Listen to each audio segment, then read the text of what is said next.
Hello there everyone, the one Oshai here for Power Ups Not Included, and this is Blendo Games, Adam Zombie Smasher. I wanted to talk about this more during the Halloween event, but I got sidetracked and sidetracked again, and again, and again, and then whenever I went to do a review on this game, I kept on playing it and wouldn't put it down. So, this is it. I did do a little snippet on the website about it, and I promised I would have a video up, and I'm going to go ahead and do that right now. Now, I'm going to go ahead and make this a quick one, just so you can see it. We're going to make it a short game, and we're going to turn on some of the modifiers here just to have a little bit of fun. I mean, you can leave them off by default to go ahead and get the first playthrough, but after you've done it a couple times, you want to have some fun with it. I'm going to make this really easy on myself, just because I want to show off a bunch of different things. So we're going to turn on fully stocked, which means I get every mercenary from the very beginning of the game. I'm going to turn on party wagon, which means I can carry an extra mercenary. I'm going to turn on Llama Pie because, well, I like blowing stuff up, and I'll show the llama bombs once we get to that point. And because I feel like being a wimp, we're going to turn on Casual. And lastly, we're going to turn Chooser on. Now this one's important. You can go ahead and turn all of these off for your first playthrough, and but I would recommend keeping Chooser on, because Chooser actually allows you to pick the mercenaries that you take into battle with you. Early on in the game, actually as the game progresses, the mercenaries go on leave, and when they're on leave, they're unavailable. So sometimes you might get used to a certain squad of mercenaries, and then they disappear. You don't have them, and then you're like, oh my god, what am I supposed to do? This is so hard. So leave Chooser on. It'll alleviate a lot of stress at first. I'm gonna skip by all the little cutscene work here.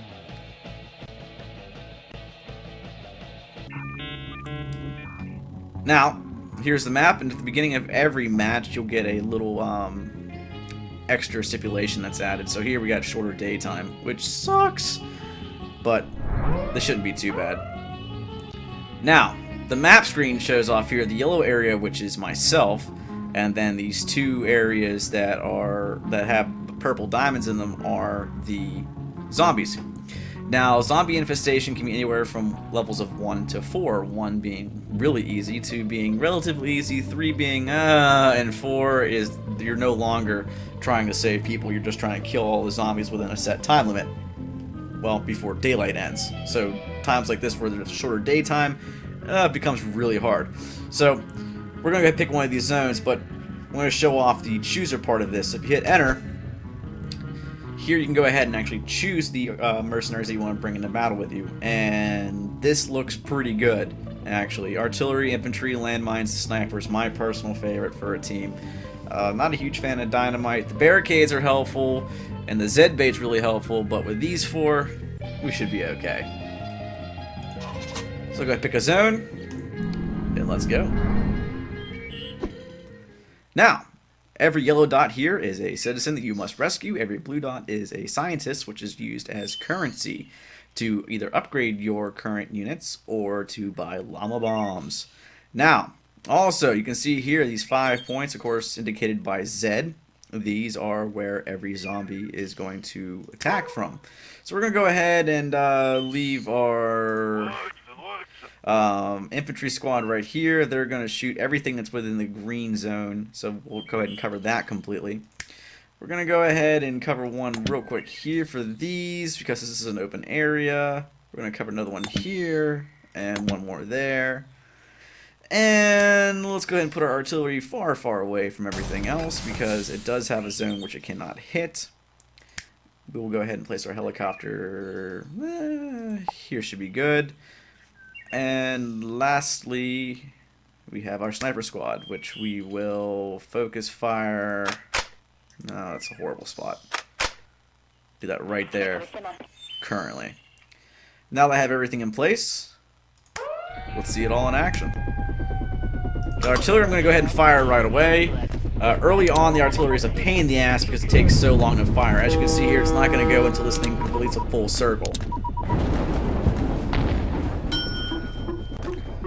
Once it does fire, it usually kills everything in sight. And I can see my helicopter is slowly picking up citizens.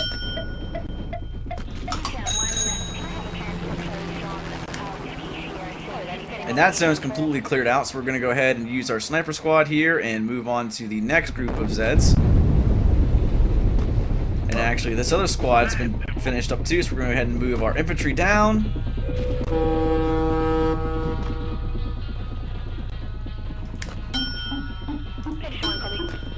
And try to kill off all of them before daytime ends.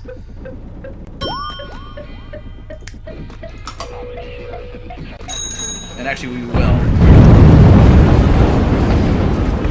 Now, that move is dangerous, but here's the thing. You can either rescue citizens, and then daytime ends, and more zombies come pouring out of every open area. And it's just up to you to rescue as many as possible.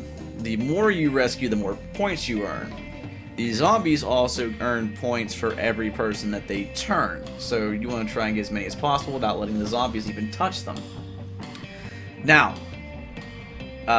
if you destroy a zone, actually I'll show that off in a second, but here you can see that every mercenary can gain experience, and my helicopter earned experience, so we're going to go ahead and shorten the amount of time it takes for him to show his slow ass up.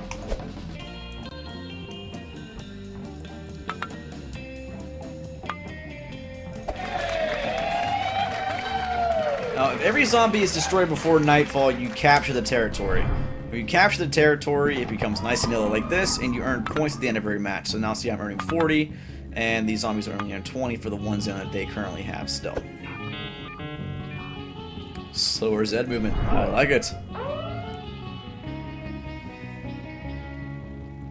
we're going to go ahead again.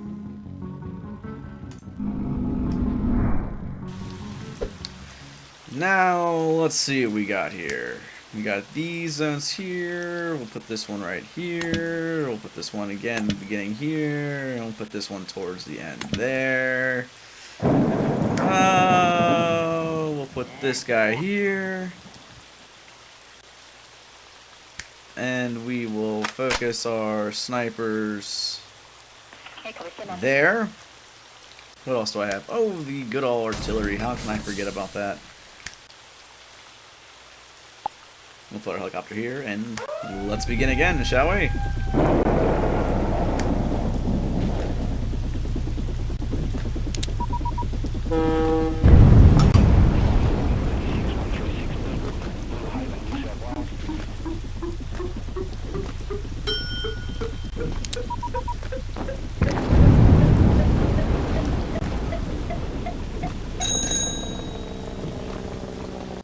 I want this artillery to level up because this is so painfully slow.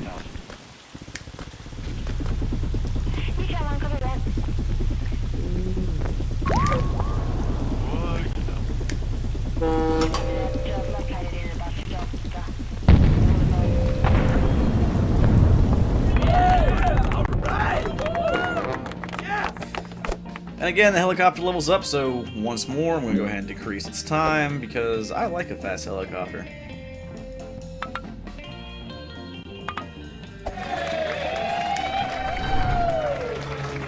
Now, again, this is a short game with every modifier turned on that benefits me. I usually don't play like this, but I just wanted to show a quick demonstration of the actual gameplay.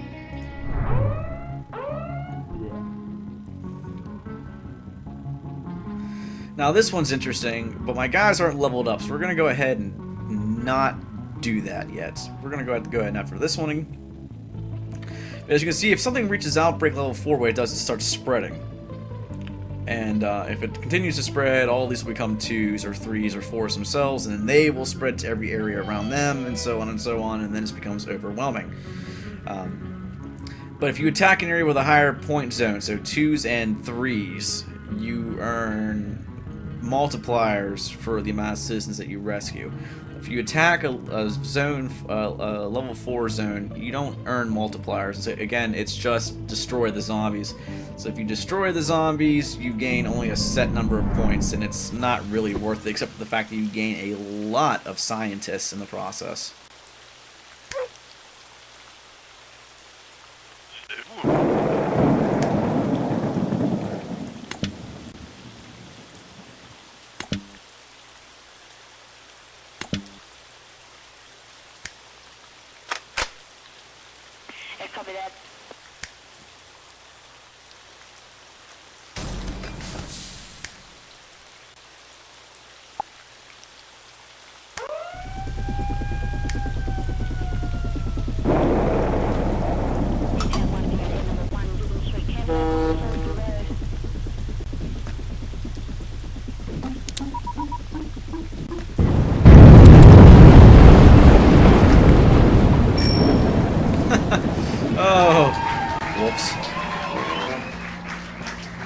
Yeah, be mindful of the red buildings. If you blow them up, they usually decimate everything in the area, and if a whole bunch of your citizens are there, they will all die too. But there's enough for me to win, and all the zombies died.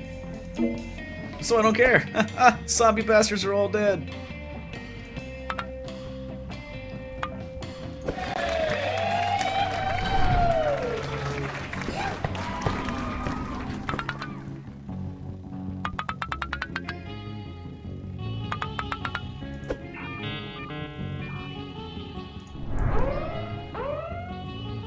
Now this one's fun. The elephant bird cannon is a specialty artillery cannon that, well, I'll show it off. You get a few times you get to use this thing. We're gonna go ahead and place this sucker right here. We're gonna go after these level 4 zones. So the elephant bird cannon is a souped up artillery cannon.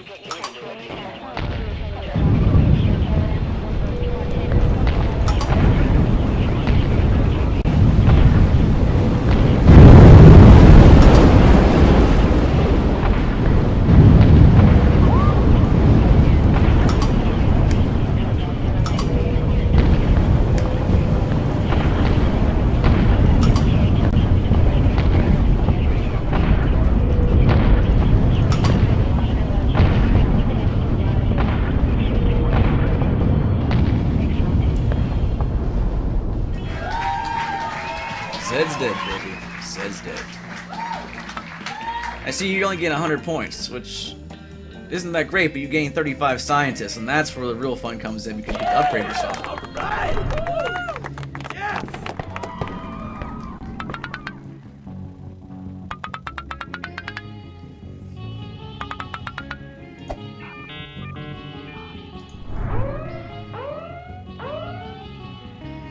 So let's make the artillery a little more useful. The artillery mod here adds an extra blast to each fire. So we'll go ahead and do it once, twice, and now we have 4 shells per fire. I like it. And just to finish her off.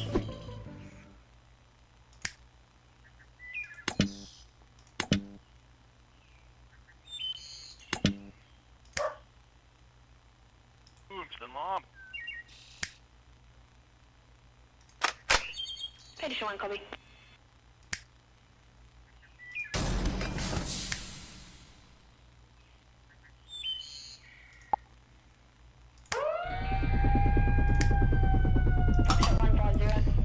Now, it still takes a long time to fire because it hasn't leveled up yet, but you can see here in just a moment that instead of 1 shell, we have 4. And, it makes it a little more interesting to be able to hit with 4 different shells as opposed to 1.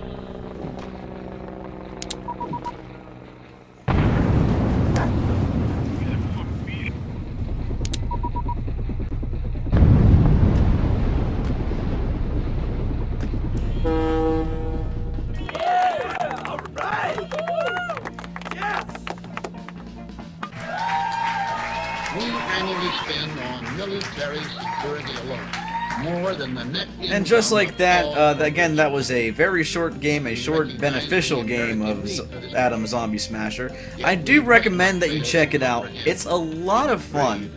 I have been turning it on to 20,000 point games, turning off all the modifiers, maybe turn on a single modifier here. There are some achievements for playing with certain modifiers, ones that either make the game ridiculously hard or ones that just tweak the gameplay a little bit.